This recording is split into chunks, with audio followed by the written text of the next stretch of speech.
I don't think that it really makes much of a difference right now whether there is room for cuts in the budget or not. What we're looking at right now is if this gas line does not go through, and it certainly does not look optimistic right now, we're looking at a sustainable state spending level of about $3.5 billion. If you adjust that for population and inflation, that's a number that we had not seen since 1976, since prior to the first oil sales. So even if we were to use Jay Hammond's plan of 50% permanent fund earnings as dividends and 50% as government services, that gets us $1.3 billion.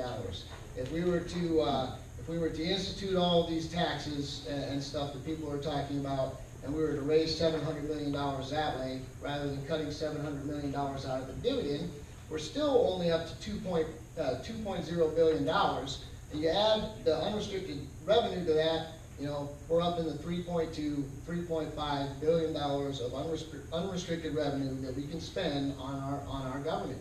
And so absolutely, I mean, things are going to have to be cut. The budget that they passed last year was $5.3 billion if you add in all the supplemental spending for 2015. The vetoes brought it down to a 4.3.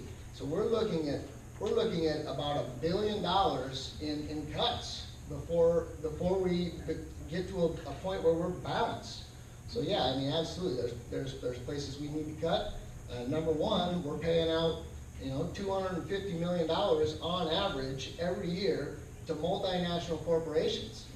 And there's no proof that any of these programs for these corporations are working. If there was, they would be shouting it from the rooftops. And frankly, we simply can't afford it. Paid for by Tim Hale. P.O. Box 2918, Palmer, Alaska 99645.